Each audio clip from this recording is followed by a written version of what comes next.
Hi, today is wrap-up time. It's the 3rd of September, so I'm gonna just take you through what I read in August. Having kind of a bad hair day, so we're going for a hat. I hope that doesn't cast too much of a shadow on this face.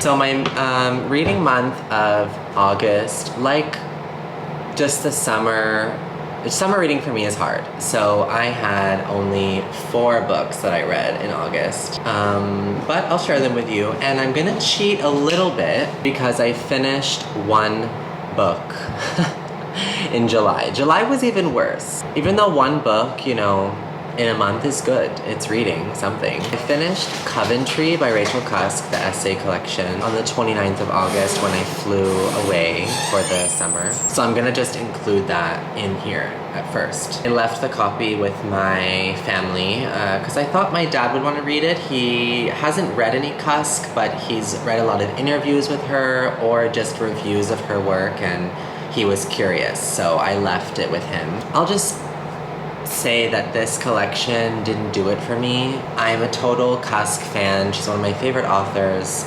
and I will forever read anything that she writes. So I'm glad that I read this, and there were some strong essays. Just overall, it felt like a chore to get through this collection.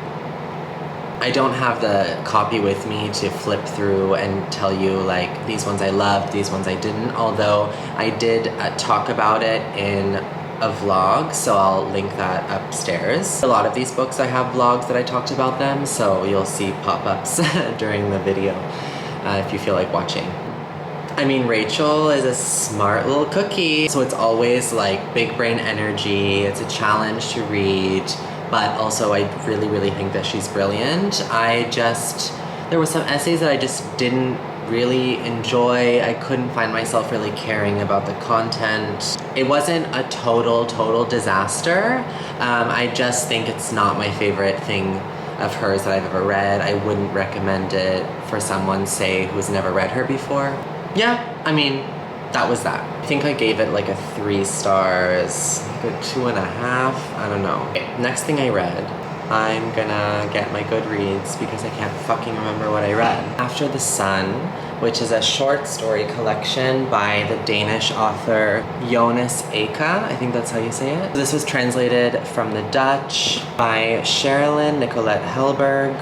It was the winner of the Nordic Council Literature Prize in 2019. This was an ARC that was sent to me by Lolly Editions, publisher in London, publishing really interesting things. This collection was so fucking weird, and it was just exactly what I needed. Most of August I was away. I was in Italy with my family, also in Greece for a little bit with my family. My August was traveling, traipsing around, beaching, museuming, eating a lot, cooking, not a lot of reading. I was trying to read My Brilliant Friend by Ferrante, and I just couldn't really get through it. I just feel like maybe it was just not the right thing for me at that particular moment. So I moved on to this one, After the Sun, and it was so out of this world. Not in the sense that it didn't resemble real life, because I think that what was really interesting about these stories, where it definitely resembled, okay, there's a man peeing on the roof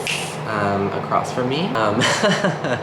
These stories are rooted in real life, but they're very surreal. I also talked about this one pretty extensively in a vlog. We've got a story that kind of resolves around finance, also like some gay erotic vibes to it, which I loved. So that first story was in Copenhagen. There was also a story that took place in Cancun in Mexico, which was very interesting, about kind of the cult of the sun, about this group of boys that work in a beach club. Super like fever dream, weird, definitely with like queer erotic rivers running through it. One of my favorite stories there was called Rachel, Nevada. It's about this small town in Nevada in the desert called Rachel. Really close to Area 51, where like they're big on aliens because it's really close to that area. It's like a government agency there for the US government. A lot of conspiracies about like what they're researching there. It is like an alien story, which would never seem to me like something that I would like, but actually it was just really about loneliness and grief. It was about a couple who lost their daughter, and this man is so grief-stricken. It comes out with him finding this like strange UFO object and kind of wanting to become this object. Object sort of contains other life. It sucks in nature, plants, it sucks in animals, and it kind of breathes this like life. It's really weird. It's really hard to explain these stories. So he kind of wants to like be taken away from his body and his situation and kind of become this object that other forms of life can kind of live through. Particularly that story like blindsided me with something very deep and touching and sad. Overall, it was a short collection, but it packed a lot of shit in there, and I think he's super creative, and I never read anything that was translated from Danish, so that was also fun. Like 4 stars. Then I read The Little Virtues by Natalia Ginzburg. I don't have the copy with me because I also left it with my dad. I bought a lot of books on that trip, and so I really had to just sacrifice and leave some behind. But it was nice. It's nice to like get new, let go of old, and especially I like to pass on books to my family, and we have something to talk about it if they choose to read the same books. Natalia Ginzburg is a prolific essayist, novelist. I think she also did some short stories. She's Italian. I don't remember off the top of my head who translated this particular collection. I know that it was published by Daunt Books. It was my first Ginzburg. I think that she's so interesting. Her, like Rachel Cusk says, that her voice comes with absolute clarity, and she's so right. Ginzburg has this really sharp, clear way of describing life. I felt like these essays reflected around Italian life, her marriage, and also her travels to London and the differences between that culture and the culture she grew up in. Also has to do with friendship in older age after her husband passed away, and what it means to just, you know, live a life as an older woman without the person that stood next to you your whole life, basically. And I just found that so heartbreaking and touching. But she just really has something so exact about her words. So it was really a beautiful introduction to her.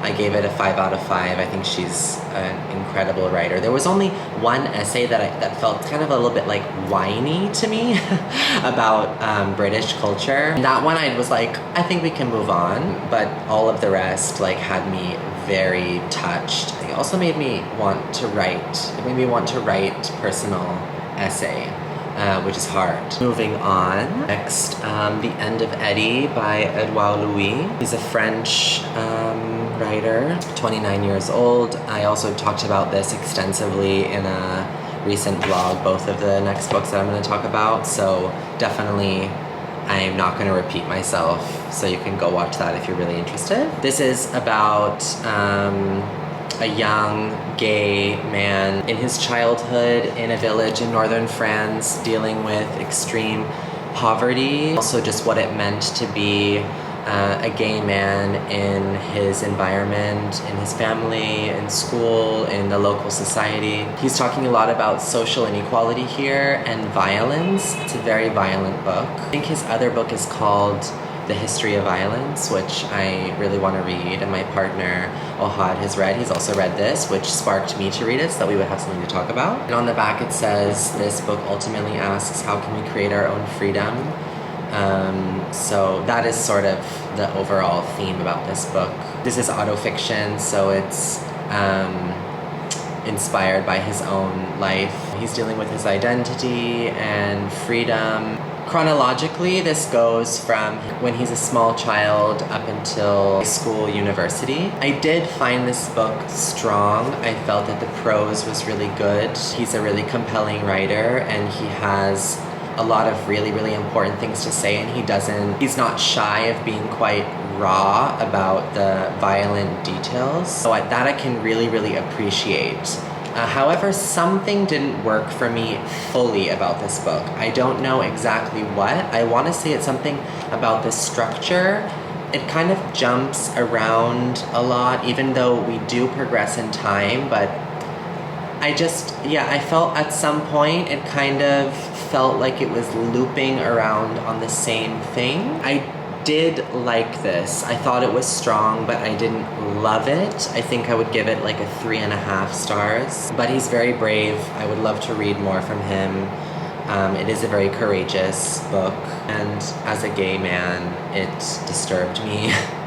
In many ways, it was triggering. Really, really strong elements, but the piece as a whole didn't somehow fully come together for me. Next, Strange Hotel by Eimear McBride. I mistakenly said she's a British author, but she's an Irish author. This follows a woman who is traveling to different hotel rooms around the world. I have a hotel in Avignon in France, in Prague, Oslo, Auckland, and Austin. It's broken up into each hotel and each location, diving deep, deep, deep, deep into the psychology and inside the inner workings of this unnamed female narrator's mind. Most of it is told from a third person, but then towards the end switches to first person and then switches back, and the last 40 pages completely fucking confused me. Like I said in my vlog,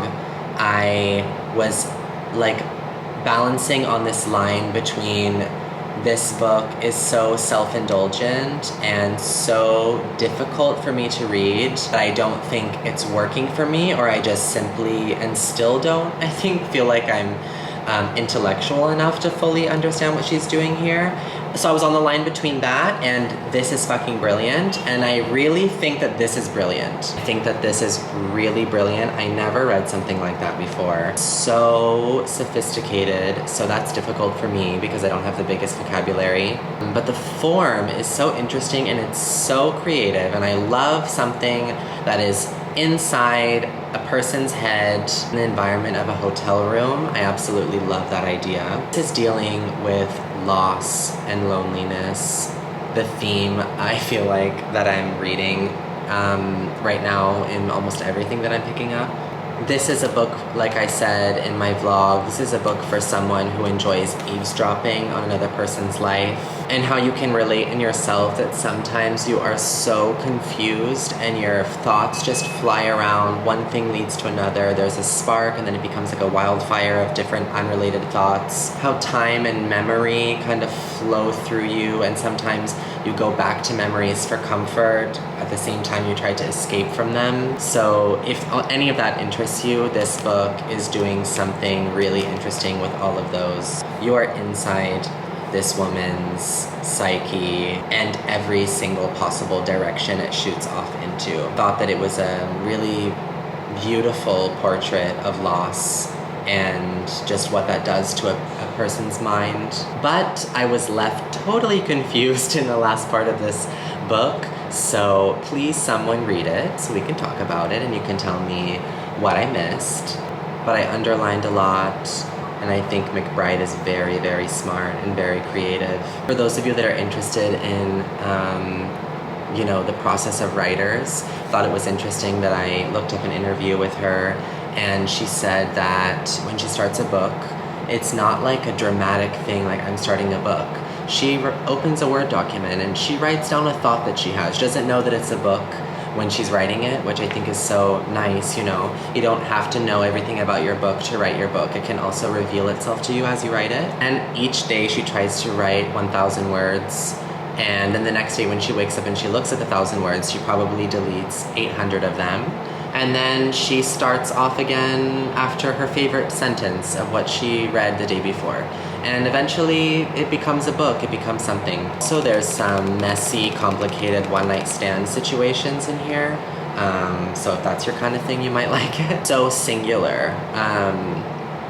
And I don't think I understood it fully, which is also cool. I think I'll read it again at some point and hopefully chat to someone about it. So that's all, my dears. That was my reading for August. It's the first week of September and I've already read 3 books, which is so unlike me. So it seems that September is gonna be a good reading month. I think so. I think it's starting off really strong. That's all. Thanks for watching. It was a wild ride in August. Feel those fall feelings starting to creep in. I was in a bookstore today and I saw Winter by Ali Smith. I've never read any Ali Smith before, but I read the back of that one and I thought I might love to read that when we do hit the winter months. Seems fitting. So I might pick that up. Thank you so much for watching, and yeah, just supporting my little bookish corner of this amazing community. Please leave downstairs what you read this month, or if you've read any of these. And that's it. I'll see you later. Bye.